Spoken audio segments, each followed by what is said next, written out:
I'm going to stop picking myself apart while I do these. Um, and there it goes. It did the little glitchy thing when it goes from the giant screen to that tiny little one. Anyway, so I wasn't really sure who I was going to do today.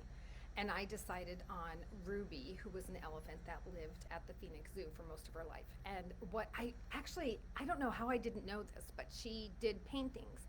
I recall her being pregnant at one time. So Carrie, one of my best friends out here, who I teched with for many years, and she's still the most kick-ass tech that ever walked, vet tech. She actually had a foster dog named Ruby. She was a little shorty, so she had some corgi in her, and she had a whole ton of pups. But she was pregnant at the same time as Ruby the elephant, and so she named her Ruby, and that's why I remember the pregnancy, but not the painting. It was, we had little kids at that time. I don't even know if she had hers yet.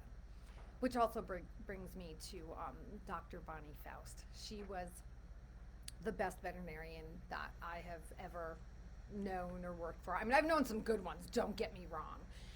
She died a long time ago. My son was like, I think 5 months old, so, 26 years ago. Um, there is someone who is a fantastic veterinarian that's still living today, and he's also in Arizona, Dr. John Carr. He's amazing. I think his clinic is like the dog and cat repair shop or something like that. I don't know, but you can find him. He's also a cowboy poet. I know I am plugging everybody. Not that it matters. I, it just always makes me think, whenever I think about Bonnie, I always think about how people say, who would you bring back if you could bring one person back from the other side? And I have two. It used to just be Bonnie, and then Steve Irwin died. So those are the two people, no matter what. So a veterinarian and a wildlife warrior, right? They were just profound people. So anyway, so this is about Ruby, and without further ado, I don't know what all of that was about. Gosh, I'm a little like, a little emotional. Um, and it was Faust Animal Hospital, just in case anyone remembers back in the day. It was a great place. All right, so this is what Ruby has to say. I came here to tell a story. We all come to do that. The story is in motion, it changes. It can be anything we want for a little while, but we aren't here alone, are we? Free will is huge, and everyone's affects everyone. Even the tiny souls at the beginning of their journeys. We have all been there. Who knows what my story would have been had I not been made captive? Though we are all captive. It is different for all of you. You choose it. Those of us that fight against it typically have very traumatic ends. Sometimes that is what is necessary to bring change. Sometimes we have just hit our limit.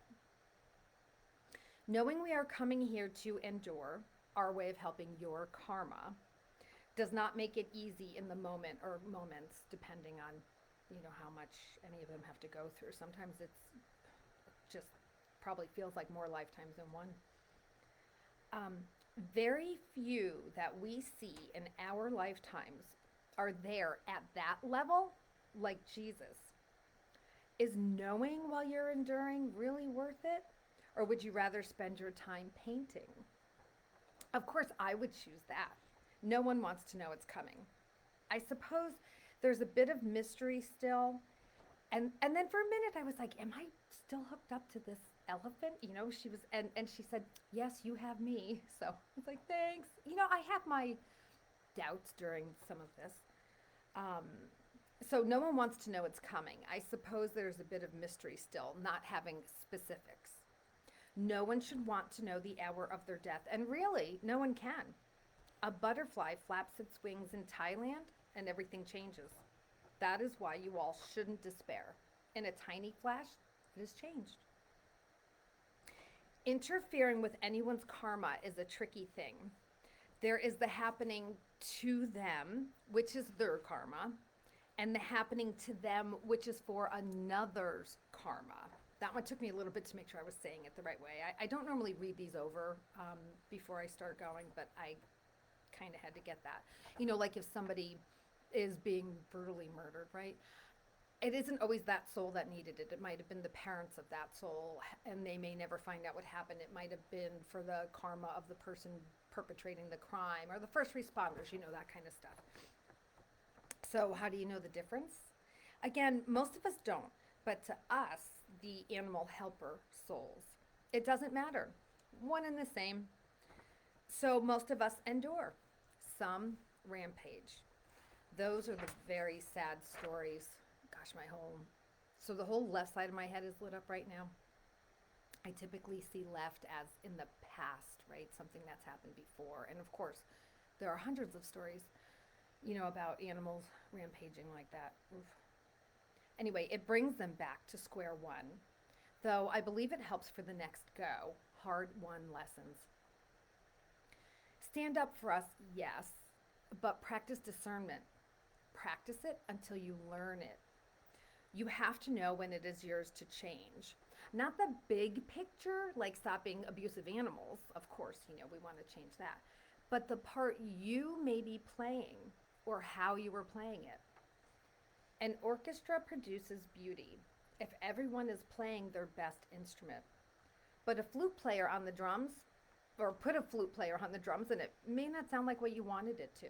It is still making sound, but no music. And the desired outcome is gone. That's okay on occasion, but you don't want to ruin your cause while trying to save it. I thank you for remembering me. It was very sweet.